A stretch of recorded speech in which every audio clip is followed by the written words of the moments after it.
Is it worth 300 bucks? What's up? My name is Justin. Welcome to 65 Drums. If you want to keep on top of all things electronic drum related, this is the channel to watch, so consider subscribing, and I hope you guys are having an amazing day. This is my full review on the Alesis Sample Pad Pro. I keep wanting to call this the Alesis Strike because I guess that drum set's on my mind recently. But this thing, if you've done your research on sample pads out there, you've noticed, just like everyone else, that this is $300 and every other version out there is $700. So this is less than half the price of the competition, and Alesis has been selling these things like crazy.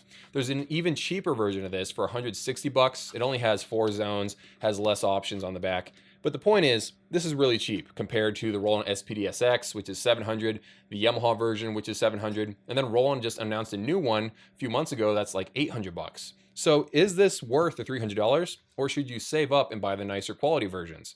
I'm going to talk about that in a second, but let's just talk about the materials, the makeup, what all the specs are, what can this pad actually do. If you turn this over and look at the back of the pad, you'll notice that there's a lot of ports on here. This thing is basically a drum module. You can plug in a bunch of extra pads. So let's just go from left to right across the back of this pad. First off, we have this volume knob for the aux input that's right next to it. It's an 1/8 inch input, so you can plug in your laptop, your iPad, your phone, whatever you want into this. Unless you don't have a headphone port on an iPhone like me, so you have to use an adapter. But regardless, that's nice because you don't need an adapter from 1/4 inch to 1/8 inch. Unfortunately, they put the volume knob right there. That's really weird because instead of it being grouped with all the other volume knobs for your headphones, for your main outputs on the front of it, it's way back here. So you got to like reach behind and try to turn it up and down. You don't know what position the knob is in the first place. So it's a really awkward place to put it, but whatever, it's there. To the right of that, you have the power button and the DC in. Now you got to actually hold down the power button for 2 to 3 seconds in order to get this to turn on. You don't just press it and then it magically turns on like every other drum module and every other drum pad on earth. So that's a little odd. And another odd thing is that sometimes this thing just won't turn on. That's very strange and weird. What will happen is you'll hold it down and instead of it turning on like it should, the top row will just flash blue over and over and over again. I've tried this with a bunch of different power ports around this basement, and I found out I have better luck when I plug it into a power strip versus plugging it into the wall for some reason. Now, I did some researching, and I found out that this is a common problem. This has happened to quite a few people. You can find it on the Alesis website and stuff. And apparently the fix is that Alesis sent out a bunch of pretty bad power adapters. So you just got to get a replacement if this happens to you. And again, it does work. I've done all kinds of filming and audio examples with this, but it doesn't always turn on every single time you try to turn it on. So I just need to go replace this and it should start working. This is one of those things where you'll see the difference between a $300 item and a $700 item. It really shouldn't have happened. And maybe it just affects some of the original models. Maybe they've fixed it since then, because most of the posts I've seen about this problem happened back in 2015. So it may have just been a problem with that production run that they've fixed later on. That's a pretty big make or break thing, because how can I be confident with this on stage if I'm not sure it's going to turn on? Again, the problem should be able to be fixed if you just buy a new one of these or get Alesis to mail you a new one for free if your thing is still under warranty. Anyway, moving on to the right of that power port, we have the kick drum and hi-hat ports. You'll notice that there's toggles next to these where you can switch it between switch and trigger and switch and variable. So if you have a switch pedal, it's just basically on and off, on and off. You can plug that in and set it to that mode. If you have a trigger pedal, such as a kick drum pad from Roland, Yamaha, Alesis, Cat Percussion, you set it over here to trigger. This is a common question I get on my channel a lot. Does this pad work with this module? As far as kick drum pads go, they're all exactly the same. It's just one piezo. So there's mass compatibility across all brains. The real issues come in when you're trying to trigger 3-zone cymbals and stuff like that. But all kick drum pads work with all brands. Moving over to the hi-hat port, you have switch and variable. If you set it to variable, it'll work with hi-hat controller pedals. If you set it to switch, it'll work with switch pedals. Moving on to the right of that, we have a Footswitch Input, and I'm going to be playing some examples in a second where you'll see I'm using a white Cat Percussion pad to work as the foot switch. You don't just have to use it with a foot switch. And I've set it as an all off. So if you hit a pad or if you hit the foot switch, it'll stop all the loops that are playing on this sample pad right away. That's important because of some crosstalk issues you might potentially have, which we're going to talk about in a second. To the right of that, we have pad input 1, pad input 2. So pad input 1 is a dual zone, so that's where you'd plug in your snare if you're going to use that. That way you get rim and drum head. And then pad input 2 is just a single zone. So use it as, I don't know, your hi-hat, your floor tom, whatever you want. To the right of that, we have the master outs, right and left. That's where you would plug in your speakers. And then you got MIDI in and MIDI out, where you can plug in an extra drum module, plug it into, whatever you want. And then you've got USB MIDI. And then if we look at the front, that's where we have our main volume, headphone volume, SD card slot, and headphone volume or headphone input right there. The SD cards, make sure you don't plug one in that's more than 32 gigabytes or else it won't be recognized. And don't put your files in any folders. That will also make it so it's not recognized.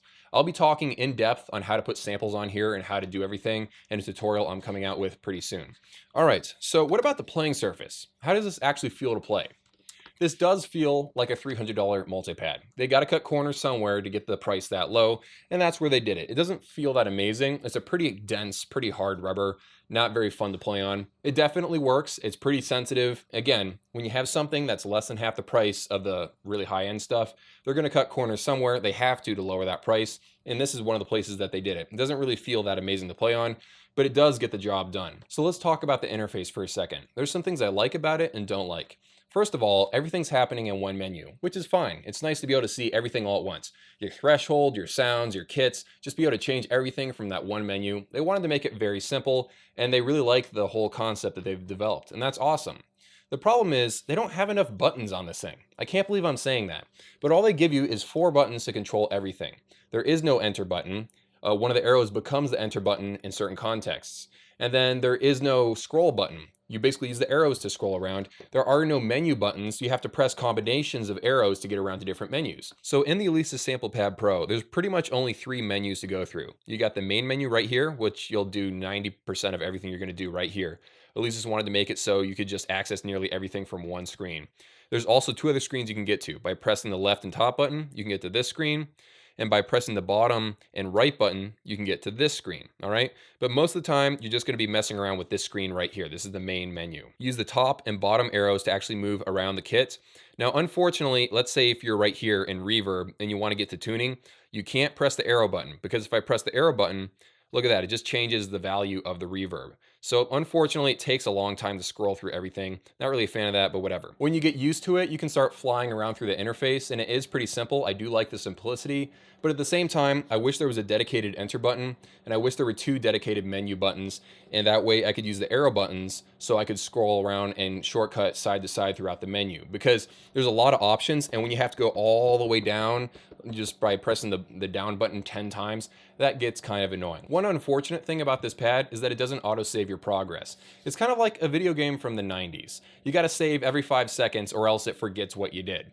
So on this, anytime you change the sensitivity, you gotta press these 2 buttons down and go to the save menu and press save.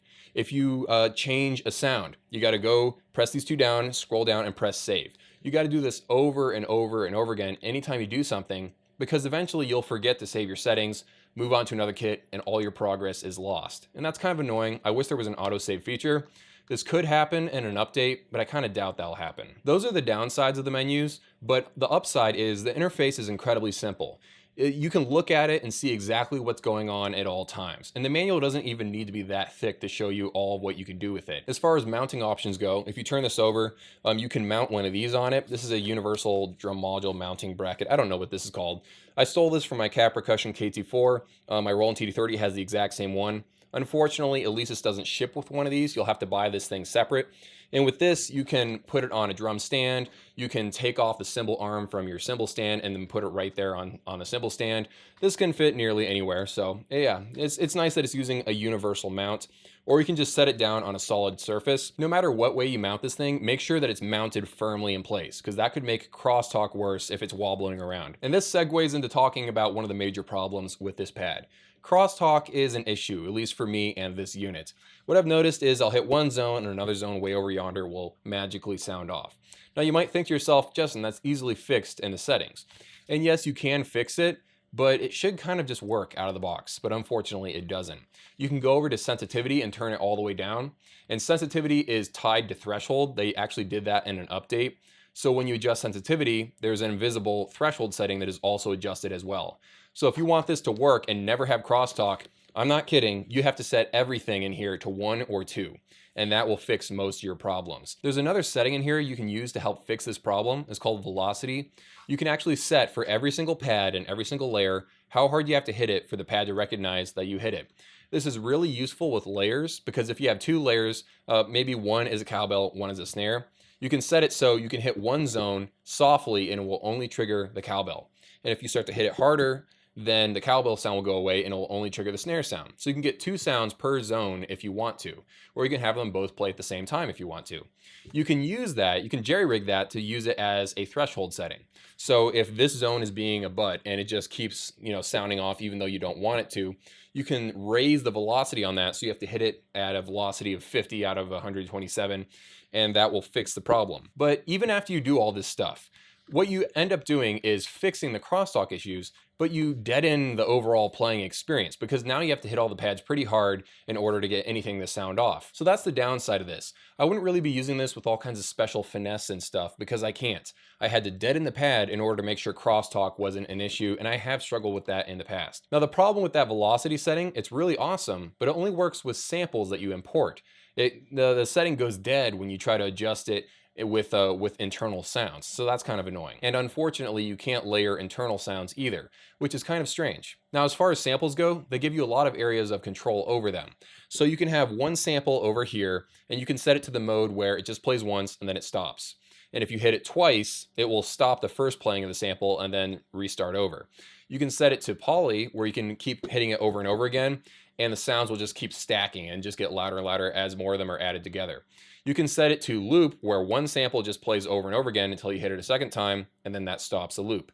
And there are other modes that you can put it in as well. You can also chain these together in different groups. So I can set pad 1 and pad 2 into one group, and if I hit pad 1 and then I hit the second pad, that will kill the first pad from playing. So that's really cool. You can have up to 16 groups on this thing. So in a second, I'm about to do some playing examples where I'm using the internal sounds with different pads along with some loops. I'm using a roll and snare pad, I'm using a Go Edrum kick drum pad, cap percussion white rubber pad, I'm using a cap percussion hi-hat pad, a roll and crash cymbal pad, not all at the same time because you can only use a kick drum, hi-hat, and then one extra pad all at once. So you basically have 3 pads you could potentially use, and then the foot switch pad.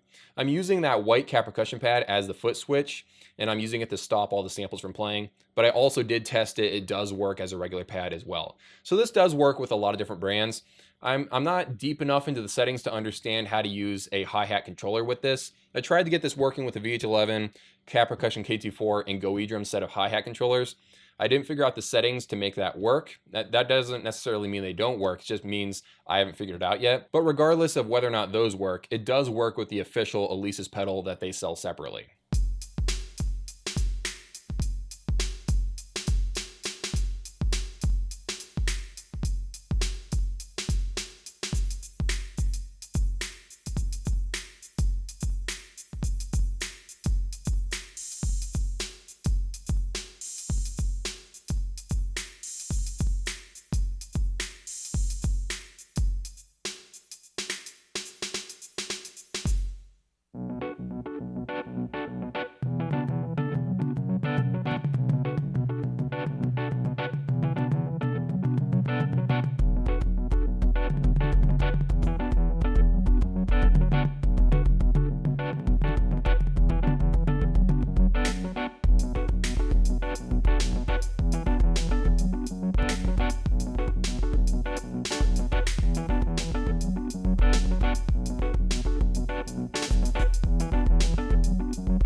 So the question is this worth buying? Is it worth $300? My answer to that is I think it definitely is. I don't really trust this to use as a professional instrument. I wouldn't run around with concerts using this thing. But for home use, for recording and stuff like that, this is definitely worth using. I like this a lot. It helps someone get their foot in the water of using sample pads. Because if I had to save up $700 just to buy a sample pad to see if I liked it, I wouldn't try that, or at least not for a couple of years yet. For a lot of people, this is worth buying. I would also say the $700 versions, those are definitely worth buying as well. Which one you choose depends on your situation. For my situation, I've never had a sample pad, and I'm not going to do any complicated stuff with it. I'm just going to be triggering loops every once in a while, maybe a couple of additional sounds. Because the cool thing about using this pad is that if you have some sounds you don't use very much, like a cowbell, like an electronic 808 snare, whatever. You have a collection of sounds you don't use very much, but you want to have them at a moment's notice. You don't want to take up an entire floor tom, an entire cymbal, an entire snare pad just to have these sounds. Then this is awesome because it takes up the space of one cymbal, and now you have all these sounds at the ready whenever you want to use them. And you can also potentially plug in extra pads as well. It's got USB MIDI. So there's a lot of options on this thing. I do like it a lot. If I needed a sample pad to use in professional situations, I would save up and buy the $700 version because that's what those are meant for. This is great for people like me that just needs to trigger samples every once in a while. It's not going to be a daily driver. I'm not going to use this as a small drum set, even though it can be used as that. This is not a perfect pad. It does struggle with crosstalk until you dumb it down and lower a lot of different settings. The load times aren't that amazing. There are little nitpicky things I don't like about this, but it does deliver on the $300 promise. You're getting $300 worth of pad out of this. And just because this is worth $300 doesn't mean you shouldn't buy the more expensive versions. They're all great for different types of people. And come to think of it, I probably didn't even need to buy this. I could have bought the cheaper version that's like $160 because I realized after using this, I'm not going to use more than maybe 4 zones at once for samples. I might have a couple of different chord progressions, and that's it. I could have bought the cheaper version. It doesn't have MIDI in and out. It has USB MIDI. It doesn't have all the extra ports. It has like one extra pad port. It doesn't have quite as many ports and stuff, but it would fit my needs. It's cheaper. It takes up less space, and I probably should have bought that one instead of this one. But I'm not mad I bought this. Again, I'll have to probably get a new power adapter because to avoid the shutoff, issue that's happened. But yeah, this is definitely worth $300. I'm happy with it. Hey, if you guys own this and if you've been using it, let me know what you think. Write a little mini review down in the comments below. Again, I've only had this for 2 months. I haven't had this for 3 years. I don't have that amount of experience with this pad. I do like it so far though. I am enjoying it. And I understand now why people love these things so much. Just having that many sounds at the ready and a small playing surface. It's not perfect, but I think it's worth the money. If you own this, let me know what you think about it. If you own a Roland SPD-SX or the Yamaha version, let me know what you guys think of those. And I hope you guys have an amazing day. See you in a few.